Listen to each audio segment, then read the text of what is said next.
Ladies and gentlemen, welcome to another Facebook Live today on this Thursday, right? What is today, the 15th?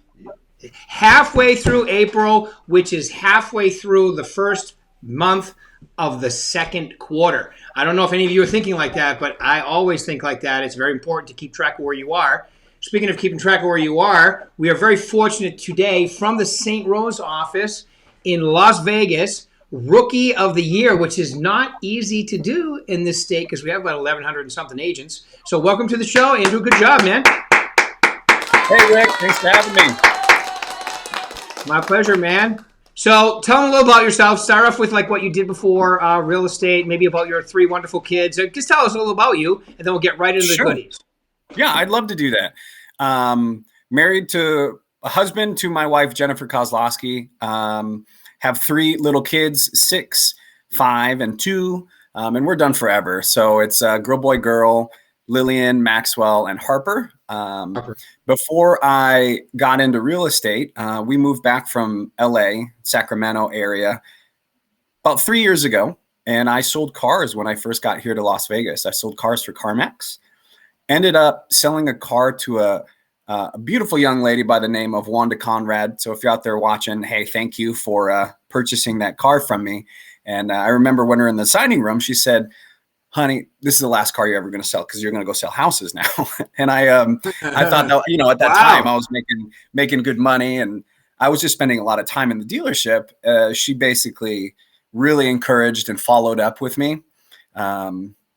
And sure enough, she brought me into the brokerage. And even before I had my license, probably 2 months, I was in your success class, just really soaking up as much information as I possibly could, and ended up becoming a Berkshire realtor. And I am loving where I'm at. I love the challenges that it brings. I love the brokerage, and I love the profession and the craft most of all.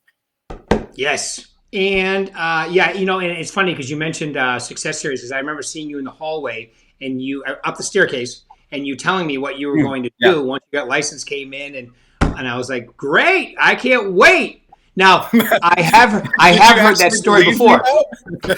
No, I have heard people have told me that before, and only a certain percentage of them actually follow through and do it. So congratulations. Thank you. I'm going to tell you that you and Tim Dunn, another agent from this office. I love Tim. Isn't he great? Yeah. Both of you did pretty much the same thing. You told me what you were going to do. You're in my coaching, so is Tim, and you actually did it. So congratulations to you, because not everybody, a lot of people can talk the talk, but very few can walk the talk once they've put it out there. And I agree with you. It's important to put it out there to the right people, because now it adds accountability for yourself, doesn't it? Yep. Absolutely. Absolutely. And that was one of the big things that I made myself accountable for this year. I have, everyone has their New Year's resolution. Some were, fitness, myself included. I put on the COVID-19.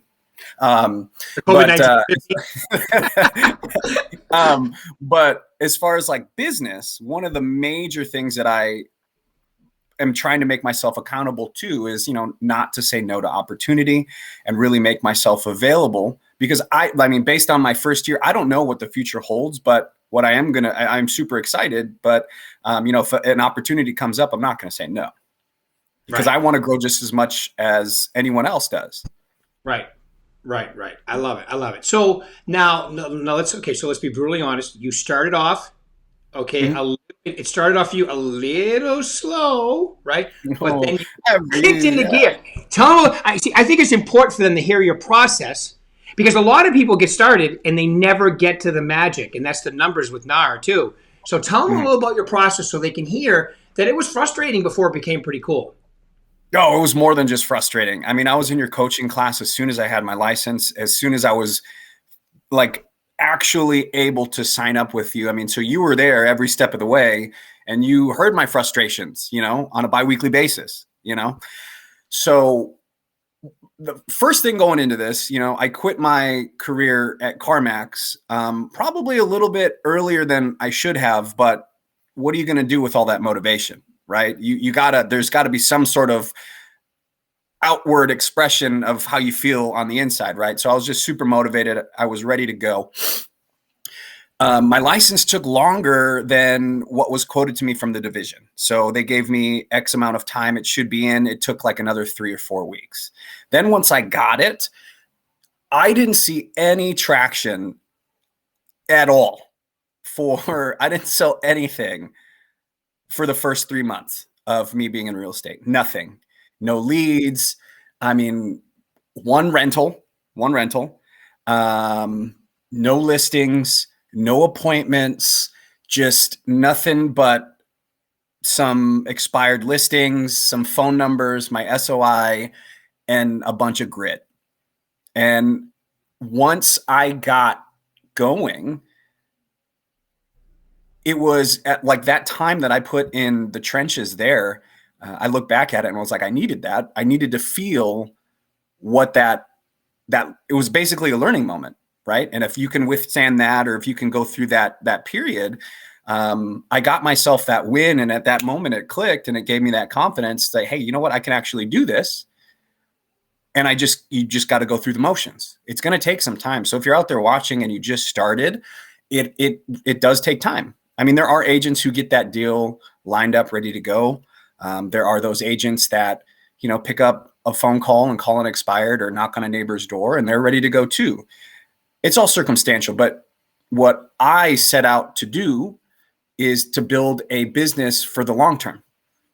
And just going through the motions is a requirement for that business. Yeah. Yeah. And could you imagine this? So I have a new guy in my coaching started today. All right. He passed his test last year, like early last year in California. He just got his license in February. Can you imagine that? So with COVID, getting your license a little slower could have been a lot worse. Yeah. And then you get into gear and then the COVID shutdown kicks into gear almost immediately, right? And we're like, I remember it.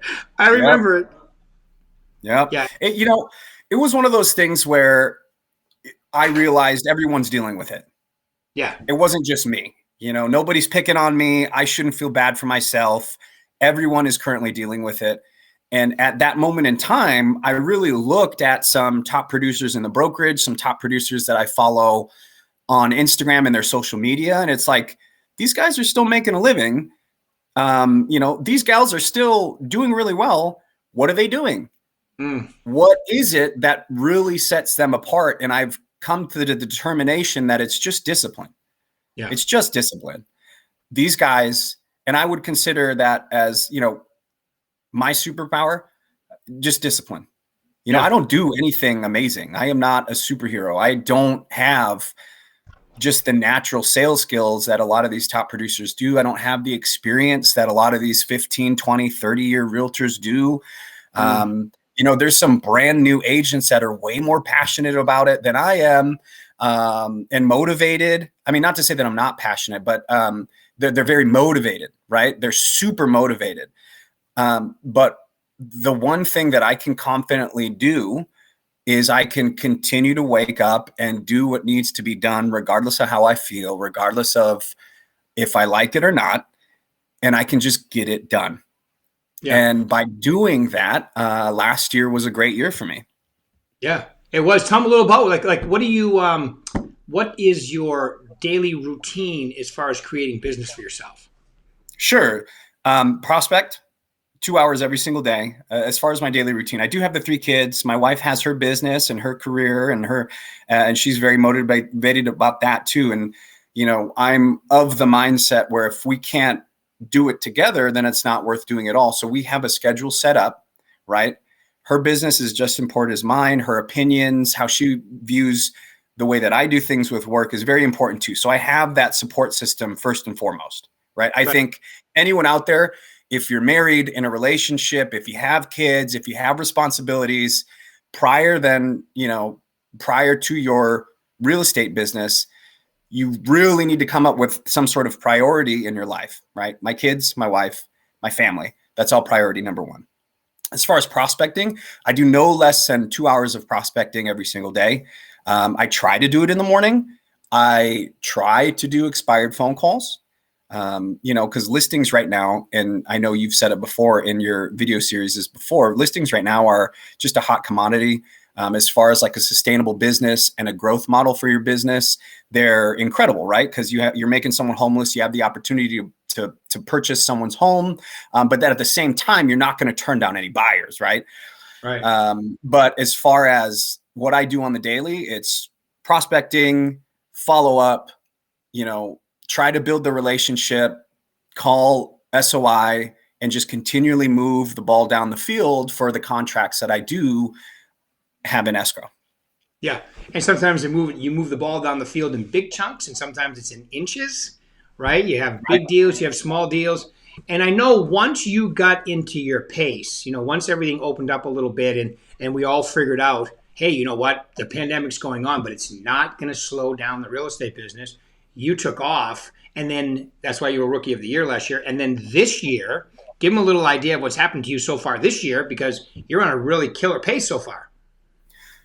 Yeah. And again, this comes from a heart of thankfulness and gratefulness to the good Lord.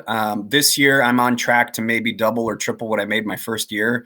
As far as closings, I'm under my goals, but as far as my total production volume, I'm above where I wanted to be.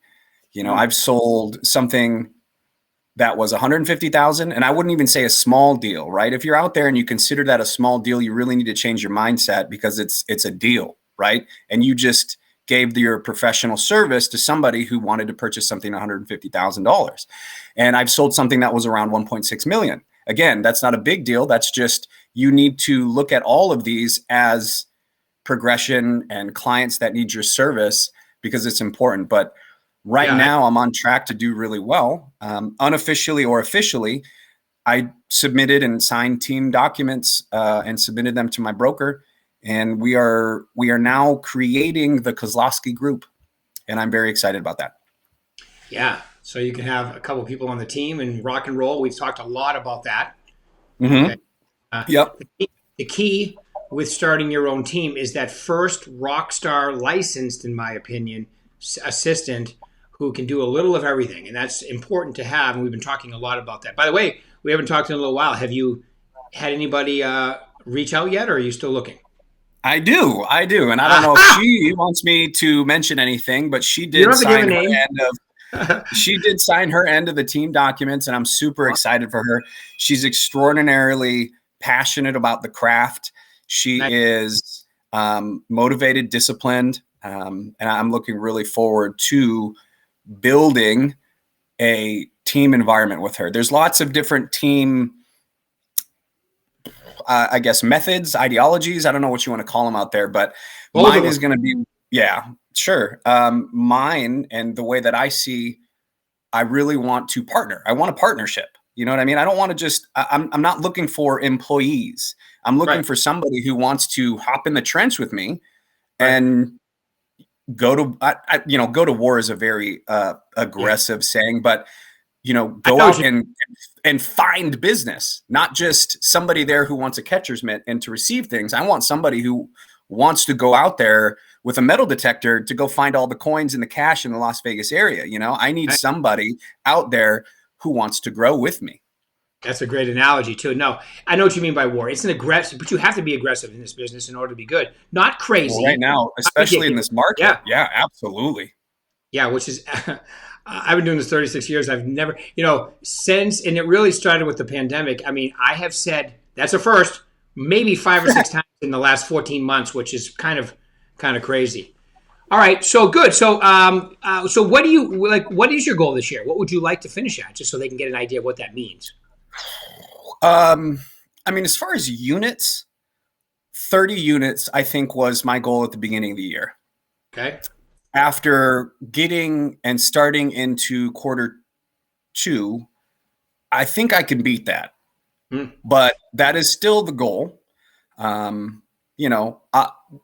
the biggest goal for me is to stay disciplined, regardless of how I feel, not to say no to opportunity, meet with anyone who wants to meet with me. If anyone asks for my help, and, there's a lot of realtors out there who are like, oh, well, if they're not going to sign the BBA, then I'm not going to give them my time of day. If somebody calls me, I'm going to respect that request, and I'm going to answer and help out any way that I possibly can. answer my phone. I think that is more of a goal for me and just how I want to run my business. Again, it's not necessarily number wise, because I learned in that first year of real estate that it's good to have those numbers, right? It's good to have those number goals, Right. one contract Yeah. a week, 3-4 appointments every week. But I think it is a stronger motivator to have daily goals. Tomorrow I'm going to wake up and I'm going to prospect. I'm going to make sure my emotional health is in order. I'm going to make sure I spend time with my kids. I'm going to make sure that I pour and invest into my partners on my team. I'm going to make sure that I hold on just hey honey, I'm on a phone call. Okay, I love you. Is that Hopper? Yeah, that is. That's Yeah, the thank you, honey. that's the crazy curly-haired one who spends time. It appears they're rearranging closets.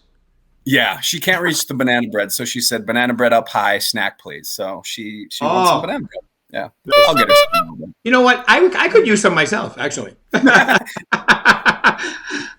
All right, keep going. No, that's perfect. Essentially the goals. I mean, the goal, obviously I want to make as much money as possible, right? That you're okay to have that as a goal. As a business owner, that is totally normal to be like, hey, you know what? Right. I made this business for myself so that I can succeed. And you're totally fine in wanting to have that. It's just how are you going to get there? And 30 deals I'd love to do as far as production volume. Some realtors don't take production volume in account for their goals, but I do. I don't know why. It's just something actually that makes sense to me. But I'd love to triple what I did last year. So right? So there's an argument to be made. There's an argument to be made with production volume and your GCI, right? And that's something that I take in account for. So I'd love to triple what I do last year, and I'm definitely on track to do that. Okay, so 30 plus deals plus. So what would that be in your production volume? You don't have to give your GC. Don't worry about that. But just your. So what would that be in volume? In volume, 9 to 12 mil in volume. I was going to guess 10. Okay, good. That's great. That is that's tremendous. That is a solid dynamite real estate agent. Now, knowing your personality style, I'm going to recommend that if you feel like you're ahead, you can finish ahead of your 30 and you can finish ahead of your 9-10 million, you should reset your goal at the end of the second quarter. Because remember, that reticular activator, you got to plant that new, so you act differently. Because if you don't and you're ahead, you'll probably unconsciously slow yourself down. So if you're gonna change the goal, I would definitely change it after the second quarter. No, and you're right. Absolutely. I would say that 90% of what we do as realtors is just a mental game. It really is. You really have to be solid mentally. And have the wherewithal to understand, one, your craft, and then two, what works for you and how you process things. Well, you said some key words. You said consistency and discipline. And I'm going to tell you, consistency, and then you also said, being honest and treating every client the same. So consistency, discipline, authentic, honest will make up for almost any shortcoming that we have, I believe, in this business. If you follow those three, and you've heard me say that before in our coaching. So, yeah, absolutely. Yeah, that and answering your phone if you're a listing agent. Please do that. You know what? I was just going to say, and you're available even though you do have a carved out schedule for your family too. So that's good. Mm-hmm. All right. So, okay, so we're at 20 minutes now. So what I'd like to finish with is, and my favorite question is, so all these people out there listening to you, just because you're newer to the business, I mean, they can learn a lot, obviously, definitely from what you're doing. You're doing things and you got into gear faster than most agents. So if you could give them the three most important things that they may want to consider based on your, production level, what would they be? Yeah, I think having that first year last year in 2020, right? Everyone says 2020 and they're like, but the number one thing would be discipline. If you're listening out there and you want to grow your business, you have to rely on discipline more than your motivation and your passion to build your business. Because I can confidently say there are times this week where I woke up and I didn't want to do anything. But it's the discipline day in, day out that will grow your business. So 1, discipline. 2, know your craft. Mm-hmm. It's very important for you to know the contract, to know the contingencies, especially right now, to know what it is to actually waive the appraisal when you submit that offer. You have to be the professional that knows that contract in and out. And one of the things that I'm going to do with my team, you're not going to have the contract memorized, but you're going to need those bullet points. You're going to have to know those bullet points by the top of your head. So when you're in that presentation, be like, hey, the exclusive listing contract consists of, 18 points. And I know all of these 18 points, we're going to go them together. Excuse me. But you got to know your craft, right? When you call a listing agent, you're trying to negotiate an offer before you submit something. And if you're not doing that, I definitely recommend that you do. And if you do get through, ask those really pointed questions, because everyone's asking for highest and best, but the number on that offer is not necessarily what that seller may see as strength in your offer when they go to sign. I mean, right now I have 5 buyers in contract right now, and we all know that it's insane market right now, but none of them are really bending over backwards cash over appraisal, because if you can't do cash over appraisal, you have to make the offer strong in a certain way. And that just goes to knowing the craft, knowing your profession, knowing your client enough to be, hey, this is what I recommend. It's going to stretch you a little bit, but I'm going to be here every part of the way. Right. So knowing your craft is definitely number 2. So discipline, knowing your craft. And then number 3, probably just do business how you want to do it. Be who you are. Don't, again, there were some top producers in the first year of my real estate business where I tried to emulate everything that they possibly did, everything that they did. I wanted to do that. I wanted to be that guy who could say, hey, I did 50 to 100 deals, it just, not to say that I'm not going to be that guy. That schedule and that routine just didn't work for me. Right. Mentally, it threw me off. Physically, it was just, it didn't work. It just didn't work. So number 3, I would say figure out what works for you, do it, and learn your craft so you can do what you want every single day because you're disciplined. So those are the 3 things I would say. That's awesome. Yeah. And, especially, you and I have talked about that, being who you want to be, because, a lot of times you're trying to, some people don't have 3 children that are young like yours. Some people don't, so they're able to do things differently. But I would definitely recommend in this business, have a life, your life isn't real estate. Your job is real estate. Your life is to have a life. I recommend you have a life, because if you don't have a life, you can make all the money you want. You'll never feel that fulfillment and that good juice of life unless you have all that, right? Right. And I totally agree with that, because there's a lot of young realtors. When I say young realtors, I mean like time in the industry, that look at somebody and they're like, that's what I have to do. I have to do it. And it's just a mental block, because if you're waking up in the morning and you're saying to yourself, I have to do exactly what that person's doing every single day, you're, in my opinion, this is my opinion, you're setting up yourself to fail both mentally and on the career path if you don't have an honest conversation with yourself and say, hey, this is what works for me. This is what I can handle. These are my goals. This is what I'm going to do. Yeah, I wholeheartedly agree with you, Rick. You're going to be that agent that's a rock star and be the dad who gets the banana bread. Yeah, right? I mean, if you can do it all, why not me, right? That's right, baby. And obviously you said some wonderful things about your wife, and I can tell you guys are a killer team, and that's how it's got to be, right? You got to put everything in perspective. I know she has her own thriving business. You have your own. Together, you guys are a rock star couple, which is great. And you have 3 wonderful, healthy children. As I tell you all the time, they are tremendous social media tools. Use them often. Yeah. And they're cute. All right, Andrew. Well, congratulations once again, man. Pleasure having you at the company and in my coaching. You're, definitely somebody who came in and immediately said and then followed up with the walk, not just the talk. So congratulations. That's why. And you'll continue to do this. Just keep having that positive, wonderful attitude. You're the best, man. All right. Thank you. And we will. Woo! Not everybody can make that sound. That's what we were talking about before we started. Gift. All right. Thank you very much, Andrew. Thanks, everybody. We'll do this again next week. You. Woo! Keep it rolling. Bye.